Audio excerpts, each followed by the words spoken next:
Bonjour, chers amis. Continuons notre aventure. Quelle est la différence entre un adulte et un adolescent? Et surtout la différence entre leurs cerveaux? Et pourquoi les protéger davantage? Comme dit dans ma première capsule, je ne reviendrai pas sur les enfants de moins de 13 ans, qui doivent être protégés au maximum de la télévision, mais aussi de tous les écrans. Différentes raisons à cela, qui font l'objet de plusieurs études avec de moins en moins de doutes sur la nocivité des écrans pour des cerveaux non matures. Et si vous souhaitez en savoir davantage, n'hésitez pas à me le faire savoir dans les commentaires et je ferai une capsule sur le sujet. Mais pour l'heure, concentrons-nous sur cette période merveilleuse de l'adolescence.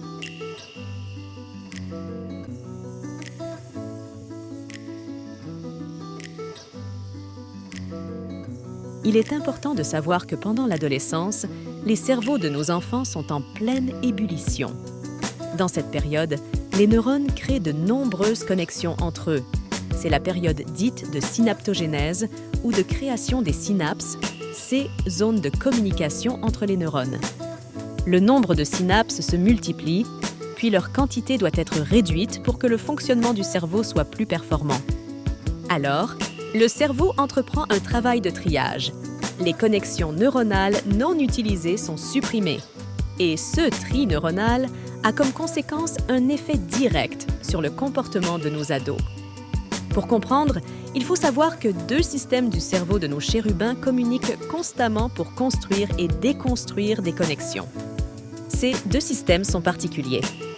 Le premier est le système limbique. Il est le siège émotionnel et représente le dialogue entre notre corps et notre cerveau. Il accueille les émotions, à savoir l'agressivité, la peur, la douleur morale, le plaisir ainsi que la formation de la mémoire.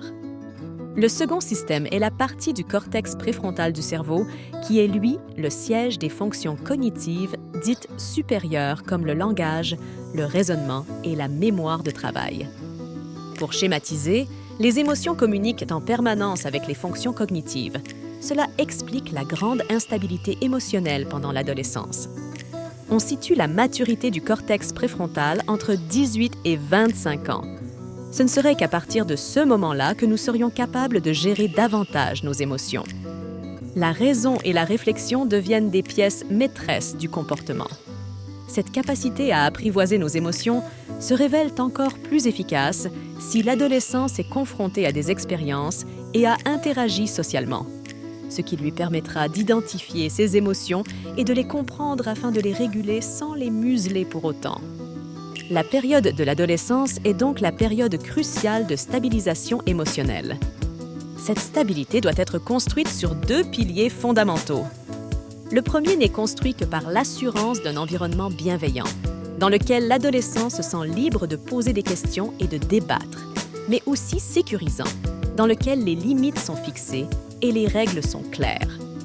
S'il est équilibré, ce cadre permet à l'adolescent de trouver ses repères, d'asseoir ses valeurs et ainsi de se forger une pensée critique.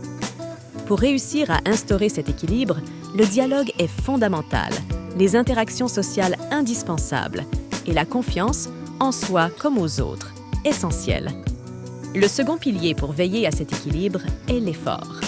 La nécessité constante de mettre votre ado en situation d'effort intellectuel et physique, lui permettre de réfléchir par lui-même et faire par lui-même, est une clé de l'éducation. La magie de l'effort est qu'elle renforce la confiance en soi en développant notamment un sentiment de fierté. L'ego dans sa version la plus vertueuse. Tout cela en réalité n'a rien de magique. C'est hormonal. J'y reviendrai dans une autre capsule. La télévision, quant à elle, n'apporte rien de ces éléments déterminants. Bien au contraire, elle isole. Nos ados sont seuls devant la boîte à images. La relation est unilatérale. Ils n'ont pas d'interactivité avec elle. Elle ne leur répondra pas. Elle ne demande aucun effort. Nos ados ne choisiront pas les programmes ni les débats. La télé les rendra donc passifs et moins imaginatifs.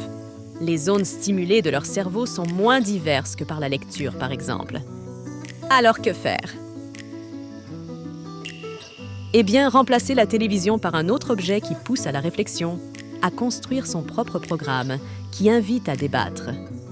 Comme nous l'avons déjà évoqué, il est presque impossible dans nos sociétés actuelles de priver nos ados d'écran. Alors, choisissez celui qui semble être le moins nocif pour eux et qui répond à quelques critères d'équilibre suggérés précédemment.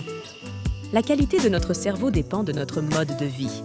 Si nous inculquons à nos adolescents ces principes, nous leur permettrons de prendre de bonnes habitudes le plus tôt possible et ainsi leur faciliter l'entrée dans le monde adulte. L'effort pour eux semblera bien moindre que pour certains. Le seul objectif en tant que parents, en faire des adultes mieux construits. Continuons ensemble à creuser. À bientôt!